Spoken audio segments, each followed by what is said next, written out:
Umi tambahan lagi karena beberapa waktu kali ini kaitannya bagaimana sih kita merespon putra putri kita jikalau dihukum, gitu ya? Karena apa? Beberapa kali ini yang paling banyak adalah orang tua tidak terima anaknya dalam tanda kutip ya mendapatkan punishment, hukuman dari gurunya.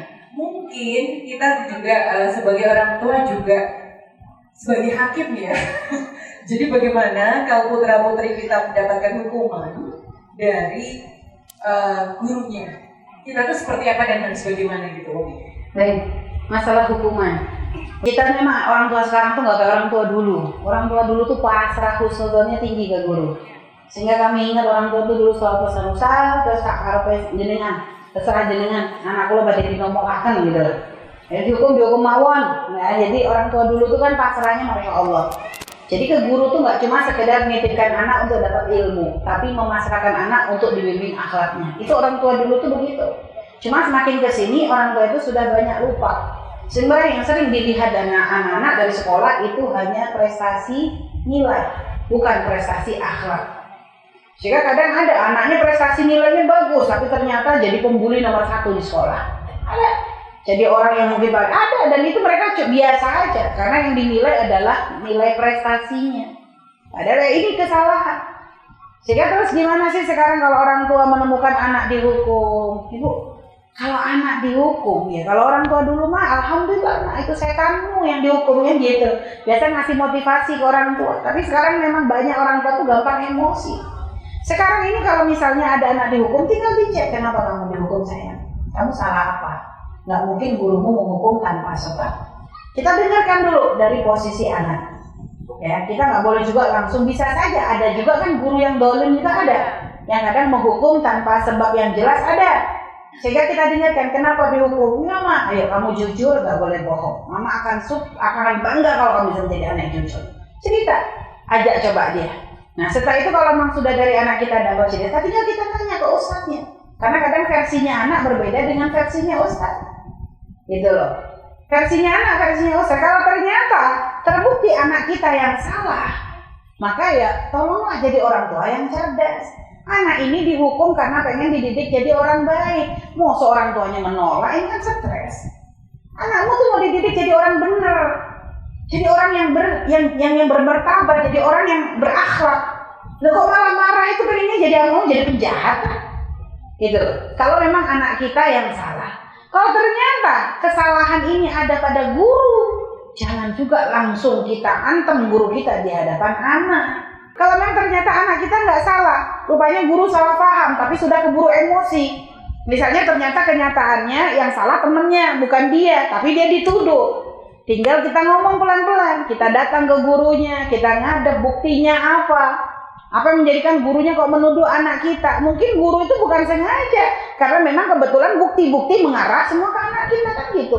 Jadi jangan langsung main kasar dong. Jangan melihat dari sisi hukuman, lihat itu tuh guru anak kita. Dia yang ngajarin anak kita. Kita bisa punya kemampuan apa kalau nggak dibantu dengan para guru kan gitu. Kita punya kesibukan. Coba ibu, pernah nggak ngelihat sekarang video-video ibu-ibu yang suruh ngajarin anaknya itu? Batasa saja sampai ibunya ngamuk-ngamuk kayak begitu loh. Orang tua tuh kan kalau ngajarin anak tuh gregetannya tuh gampang. Masa matamu sampai enak. Sampai kadang diculek kayak gitu. Kan orang tua tuh begitu gampang gregetan. Gitu giliran anaknya cuma dirotan begitu sama gurunya langsung marah. Emangnya maksudnya gimana? Anakku tuh yang boleh mukul cuma aku tok gitu lah.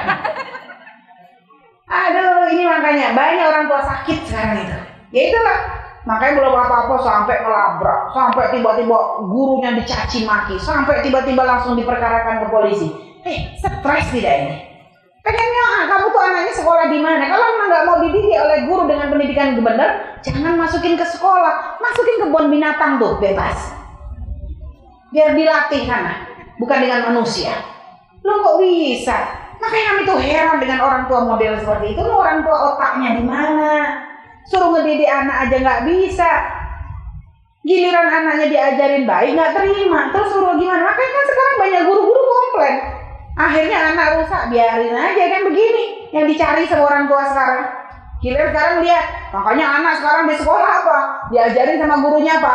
Joget tiktokan, lompakan sama orang tua. Gitu yang disenengin tuh. Jadi anak-anak kita keluar sekolah, Masya Allah pintar joget.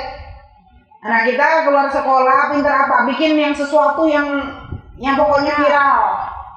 Itu yang disuka ya. Allah Rabbi.